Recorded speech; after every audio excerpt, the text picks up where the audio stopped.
সকলের জাহান্নামে যাওয়ার কারণ কি? ভিন্ন ভিন্ন পাপ আছে। কেউ কুফরি করছে, কেউ শিরিক করছে, কেউ মুনাফিকি করছে, কেউ বিদআত করছে, কেউ কবিরা গুনাহ করছে, ইত্যাদি ইত্যাদি কারণ। কিন্তু আল্লাহ তাআলা বলছে এগুলো তো আছেই বিষয়, ভিন্ন ভিন্ন গুনাহ পাপ, কিন্তু সবার সম্মিলিত একটা কারণ হলো এরা সকলেই ছিল কাফের। কেন কুফরি করলো? গাফলতের কারণে। কেন শিরিক করলো? গাফলতের কারণে। কেন নেফাক করলো? গাফলতের কারণে। আল্লাহকে না বুঝার কোনো কারণ নেই, আল্লাহকে না চিনার কোনো যুক্তি নেই। কেন চিনলেন না? চারিদিকে এত কোটি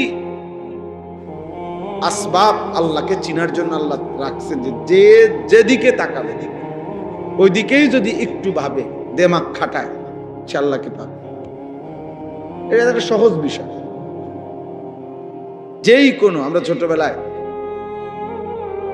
আমরাও তো ওয়াজ শুনতাম, তো আমগোর সময় তো দেখছি মুরব্বী ওয়াইজরা হুজুররা কইতো যে বাবা ভেবে দেখেন, একই ঘরের এক ডেকসির ভাত, বাচ্চা খাইয়া জোয়ান হয়, জোয়ান খাইয়া বুড়া হয়। হ্যাঁ, তাইলে একই ডেকসির ভাত, একই চালের ভাত, একজনে খাইয়া জোয়ান হইল, আরেকজনে খাইয়া বুড়া হইল। তো বুঝা গেল এই ভাতের কিছু না, এটা অন্য কেউ করছে। যদি এই ভাতের চাইলেই জোয়ান বানাইতো তো সবাই জোয়ান হইত, আর এই ভাতের চাইলেই যদি বুড়া বানাইতো তো সবাই বুড়াই হইত। তাহলে বুঝা গেল ভিন্ন কেউ। এই যে আল্লাহকে চিনার জন্য ভাতের চাইলে যথেষ্ট। এক মহিলা চরকি ঘুরাইতেছে, আগের দিনে যে সুতা কাটতো এরকম বুড়া মহিলারে, তো একজনে জিজ্ঞাসা করছে, বুড়ি সারা দিন রাত তো চরকি কাটো, হ্যাঁ আল্লাহ আছে মনে হয়নি? আল্লাহরে চিনুনি? আল্লাহ আসেনি? কাহা আছে? কেমনে বুঝলা? কয় এইটা এই ছোট্ট একটা চরকি, যদি আমি সুতা কাটি, সুতা এইটা আমি ঘুরাইলে ঘুরে, আমি না ঘুরাইলে এটা জায়গার থাকে।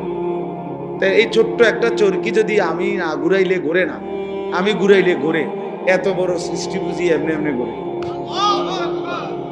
এটা তো এমনি বুঝা যায় যে এত বড়টা কেউ একজন ঘুরাইতেছে। এই জন্য বুঝি আল্লাহ আছে। তাইলে কেউ তার চরকির দিকে তাকাইলে কি খুঁজে পায়? আল্লাহ।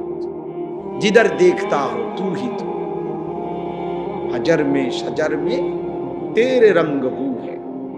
বুজুর্গানে দিন বলে যে আল্লাহ যেদিকে তাকায় যেন আপনাকেই দেখি। পাথরের দিকে তাকাইলেও আপনাকেই দেখি, গাছের দিকে তাকাইলেও আপনাকেই দেখি। জিদার দেখতা, যেদিকেই দেখি মনে হয় যেন কাকে দেখা যায়? আল্লাহকে দেখা যায়। আমার আল্লাহর কুদরত দেখা যায়। এই জন্য আল্লাহ তাআলা বলছেন ওয়াফি আনফুসিকুম ফালা তুবসিরুন। আল্লাহ তাআলার কুদরত, আল্লাহ তাআলার অস্তিত্ব, আল্লাহ তাআলার উপলব্ধি এ তো তোমার নিজের মাঝে, তুমি কি দেখো না? ফালা তুবসিরুন, তোমরা কি দেখবে না? 800 কোটি মানুষ একই বরাদ্দ চেহারায়, কিন্তু ভিন্ন। নাক একটাই সবার, চোখ দুইটাই, কান দুইটাই, ঠোঁট দুইটাই। 800 কোটি মানুষের জন্য বরাদ্দ একই পরিমাণ, কিন্তু চেহারা ভিন্ন। সুবহানাল্লাহ। এজন্য যেই কোনো কিছুকে দেখতে নিজের মাঝে কিংবা চারিদিকে আল্লাহ তাআলার পরিচয় পাওয়া যায়। তাহলে এই জন্য বললাম আর কি, আল্লাহকে না চিনার কোনো কি নাই, যুক্তি নেই। আল্লাহকে না বুঝার কোনো কারণ থাকতে পারে। তাহলে কেন বুঝলো? খামখেয়ালি করছে। বুঝেন না কি করছে? গাফলতি, খামখেয়ালি। নামাজ না পড়ার কোনো কারণ নেই। কেন পড়ে নাই? খামখেয়ালি। খামখেয়ালি। হারাম খাওয়ার কোনো দরকার নেই, হালাল দিয়েই প্রয়োজন পূরণ হয়। আল্লাহ পূরণ করবে, ওয়াদা দিছে, দিচ্ছে, করতেছে। হাজার লাখ মানুষ আছে যাদের জীবন তারা হালাল রোজগার দিয়ে চালাইতেছে। 10,000 টাকা দিয়েও মাত্র অনেকের 1 মাসের ফ্যামিলি চলতেছে। তো ওটা কেমনে চলে? এই পৃথিবীর বাজার থেকেই তিনি বাজার করেন। তাইলে বুঝা গেল হালাল দ্বারা এই লক্ষ লক্ষ ইমাম, মুয়াজ্জিন, খতিব, আলেম, ওলামা, দিনদার এরা চলতেছে অল্প আয় দিয়ে। বউ বাচ্চা স্ত্রী সংসার এগুলার নিয়ে ভিক্ষা করে না, তাহলে সম্ভব। কিন্তু এরপরও কেন মিথ্যা বলছে, কেন ওজনে কম দিচ্ছে, কেন সুদ খাইতেছে, কেন ঘুষ খাইতেছে, কেন কিস্তি নিতেছে? কারণ একটাই, কাঙ্ক্ষা। আখিরাত লাগবে না, পরকাল লাগবে না, আমার নগদ দুনিয়া হইলেই চলে। কারণ আমি আব্দুদ দুনিয়া, আমি হলাম দুনিয়ার গোলাম, আমি হলাম আব্দুস শাহওয়াত, আমি মনের চাহিদার গোলাম। আল্লাহ নবী বলছেন আব্দুদ দিনার ও দিরহাম তাইসা আব্দুদ দিনার। পয়সার গোলাম ধ্বংস হয়ে গেছে, টাকার গোলাম ধ্বংস হয়ে গেছে। আব্দুদ দিনার, দিনারের গোলাম। আব্দুদ দিরহাম, দিরহামের, টাকার গোলাম, শেষ হয়ে গেছে। এই জন্য বললাম কোনো কারণ নেই, হারাম খাওয়ার কোনো যুক্তি নেই, খামখেয়া। আখিরাত লাগবে না ওনার। উনি খাইয়া কইরা, পেশাব পায়খানা কইরা, এই বন বিড়ি সিগারেট চা আপেল মালটা এই দুগা ভাত তরকারি আর এই জি ফুতনায় না করলে কতক্ষণ কাবজাব খালাস। মানে মনে করছে আল্লাহ রহমত, আল্লাহ ভালো রাখছে। এই যে ভাত খায়, ঘুম যায়, পেশাব করে, বন খায়, চা খায়, আপেল খায়, মালটা খায়, সাদু আনে, গপ মারে, আল্লাহর মেহেরবানি, আল্লাহ ওনারে অনেক ভালো লাগছে।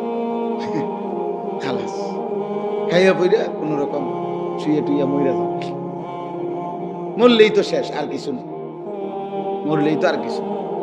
বিষয়টা কি আসলে এমন? মরলে আর কিছু নাই? তো তো খাইয়া পইরা বুঝি এই সমান করে লাইছেন, হিসাব হিসাব ক্লিয়ার, এইটুকুই জীবন। তো কারণ কি? গাফল, খামখেয়া।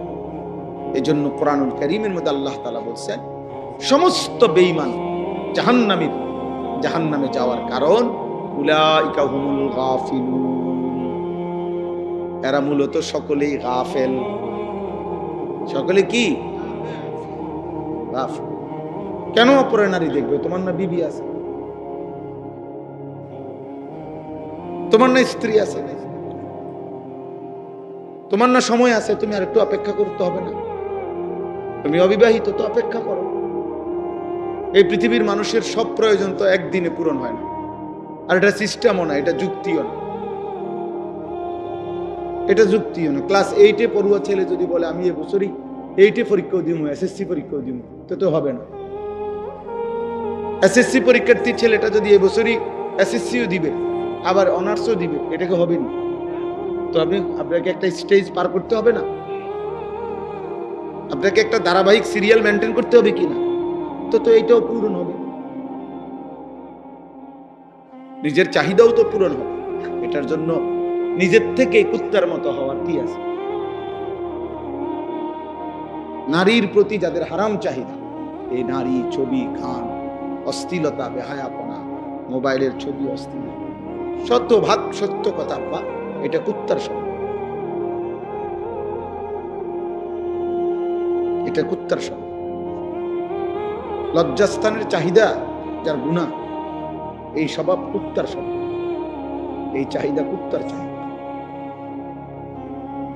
এই পৃথিবীতে সবচেয়ে বেশি এই শাহওয়াতের আসক্তি, যার কারণে কুকুরেরই স্বভাব যে একেবারেই খোলা রাস্তার পাশে মানুষের সামনে লজ্জাস্থানের চাহিদা পূরণ করার জন্য বিশ্রী ভাবে আরেক কুকুরের পিঠে ওঠে, যেটা স্বাভাবিকভাবে অন্য প্রাণীর মধ্যে নাই। এই জন্য এটা গুরুত্বপূর্ণ। শাহওয়াতের তাবেদার এটা জানোয়ারের আখলাক, মানে লজ্জাস্থানের চাহিদার প্রতি যে এই কারণে যে গুনাহ করে, অথচ সেটা পূরণের হালাল ব্যবস্থা আল্লাহ রাখছে। তাহলে কারণ কি? এই খামখেয়া। এই জন্য বললাম, আর সমস্ত পাপের, সমস্ত পাপীর, আমি কিংবা আপনি, সমস্ত জাহান্নামীর, জাহান্নামে যাওয়ার একটা অন্যতম প্রধানতম কারণ কি? বলেন না কি? উলাইকা হুমুল গাফিলুন। ইকতারাবা লিন-নাসি হিসাবুহুম ওয়া হুম ফি গাফলাতিন মুরিদুন। আল্লাহ বলে মানুষের হিসাবের সময় কাছায় গেল, অথচ সে গাফেল হয়ে আমি আল্লাহ থেকে বিমুখ হয়ে রইল। ওয়া হুম ফি গাফলাতিন, এখনো দেখি তারা গাফেল। মুরিদুন, আমি আল্লাহর হুকুম থেকে বিমুখ। বয়স হয়ে গেছে 60, এখনো গাফেল, বিড়ি খায়। মরবেন কোন দিন? বয়স হয়ে গেছে 60, এখনো চা দোকানে নর্তকীর নাচ দেখে। মরবেন কোন দিন? কি খবর চাচা? বয়স হয়ে গেছে 60, এখনো কথা বললে গালি দেন, ব্যাপারটা কি? হ্যাঁ, ভুলে গেছেন আপনার বয়সী কেউ মরে নাই, আপনার চাইতে কম বয়সী কেউ মরে নাই। আপনি পর্যন্ত কারো জানাজা পড়েন নাই, কারো লাশ কি আপনি দেখেন নাই? এত লাশ, এত জানাজা, এত মৃত্যু, এত কবর, এত দাফন, আপনারে কি কবর মনে করায় নাই? হ্যাঁ, কারণটা কি? গাফেল। আর কি কথা বলেন? আলহাকুমুত তাকাসুর হাত্তা যুরতুমুল মাকাবির। আল্লাহ বলে বান্দা দুনিয়া বাড়াইবার নেশা তোমারে গাফেল করে দিল। আলহাকুম অর্থ গাফেল করে দিল, গাফেল। আনসাকুম ভুলাইয়া দিল আখিরা, আখিরাত, আখিরাত এই গাফলত। কোরআনে বহুভাবে এই কথাটা আল্লাহ তাআলা বলছেন, গাফেল হইও না, গাফেল হইও না। গাফলত অভিশাপ। নবীজি সাল্লাল্লাহু আলাইহি সাল্লাম, শুনে, নবী সাল্লাল্লাহু আলাইহি সাল্লাম তার 63 বছরের জীবনে আল্লাহ তাআলার কোন এক জাররা, এক বিন্দু, এক সুতা আল্লাহ তাআলার একটি হুকুম পালনের ক্ষেত্রে জাররা পরিমাণও কোনোদিন কমতি করে নাই, ঘাটতি করে নাই, বিরতি দেয় নাই, বাদ দেয় নাই, অবহেলা করে নাই। এক সেকেন্ডের জন্য কোনোদিনও না, কোনোদিনও না। নবী সাল্লাল্লাহু আলাইহি সাল্লামের অসংখ্য কাজে নবীর ফিকির, মেহনত, নবীজির অস্থিরতা, নবীজির পেরেশানি, কষ্ট আল্লাহ বরঞ্চ সান্ত্বনা দিয়া থামাইছে, থামাইছে। দোস্ত, যেভাবে আপনি দাওয়াতে মানুষকে আল্লাহর দিকে ফিরাবার জন্য পাগল হয়ে যাচ্ছেন, আপনি তো মরে যাবেন। যেভাবে সারা রাত জেগে থাকেন, বন্ধু আপনার তো কষ্ট হচ্ছে, আপনি একটু থামেন। এইভাবে আল্লাহ থামাইছে বড়, বুঝেন নাই কথা? আল্লাহ আরো উনার থেকে কি করছেন? কমাইছেন। সেই নবীকে পর্যন্ত যিনি 24 ঘন্টা কানা রাসূলুল্লাহ সাল্লাল্লাহু আলাইহি ওয়াসাল্লাম ইয়াযকুরুল্লাহ ফি কুল্লি আহইয়ানিহি। নবীজির স্ত্রী আম্মা জান আয়েশা রাদিয়াল্লাহু তাআলা আনহা বলেন, নবী সাল্লাল্লাহু আলাইহি সাল্লাম আল্লাহ তাআলার জিকির, আল্লাহর স্মরণ করতেন আলা কুল্লি আহইয়ান, তার সব সময় সর্বদাই আল্লাহ পাকের জিকির করতেন। তাহলে যিনি সর্বদা আল্লাহর জিকির করতেন, অথচ সেই নবীকে পর্যন্ত কোরআনে আমাদের নবীকে লক্ষ্য করে সরাসরি আল্লাহ তাআলা বলছে ওয়ালা তাকুম মিনাল গাফিলিন। আপনাকে বন্ধু, আপনাকেও বলছি গাফেল হবেন না। ওয়ালা তাকুম মিনাল গাফিলিন, গাফেলদের অন্তর্ভুক্ত হবেন না। উনারে যদি বলে আপনি কি, যার কোনো মিনিট গাফলতিতে আসলেই নাই, এরপরও আল্লাহ ওনাকে বলতেছেন আপনি গাফেলদের অন্তর্ভুক্ত। ওয়ালা তাকুন, এটা এক বচন শব্দ, এক বচন বুঝায়, মানে একজনকে বুঝাইছে, নবীজিকে বুঝাইছে। আপনাকে বলছি বন্ধু, আপনি গাফেল হন। ওয়ালা তুতি মান আগফালনা কলবাহু আন যিকরিনা, এই যে আগফালনা, গাফেল। আল্লাহ বলেন আমি আল্লাহর জিকির, আমার ইবাদত, আমার বন্দিগির থেকে যে গাফেল, এমন ফালতু মানুষের সাথে এক সেকেন্ডও কাটাবেন না।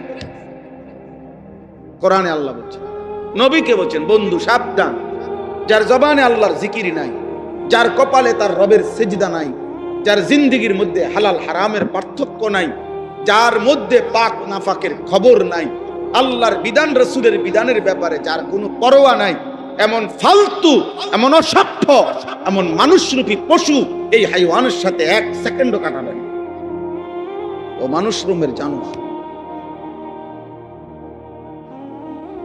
যার জীবনে হাজার হাজার ঘন্টা চলে গেছে, আল্লাহ কি সেজদা কি কিচ্ছু কোথায়। 365 দিনে 1 বছর পার হয়ে গেছে, কোনোদিন বলতে পারবে না নাফরমান। 5 ওয়াক্ত নামাজ পড়ছে। কত বড় নিকৃষ্ট মানুষের বাচ্চা, কত বড় জঘন্য হাইওয়ান, কত বড় নিকৃষ্ট পশু এটা। জন্তু জানোয়ারের মতো খায় আর পেশাব পায়খানা করে, হাইওয়ানের মতো। একদিকে খায়, আরেকদিকে মুতে, আরেকদিকে বাথরুমে যায়, আর লজ্জাস্থানের চাহিদা পূরণ করে। কখনো আপন বউ দেখে, কখনো নর্তকী দেখে, যখন জিরা পায়।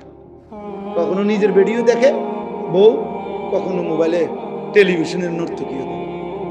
কি এর হালাল, কি এর হারাম, আমার দরকার হলো আমার মনের চাহিদা না।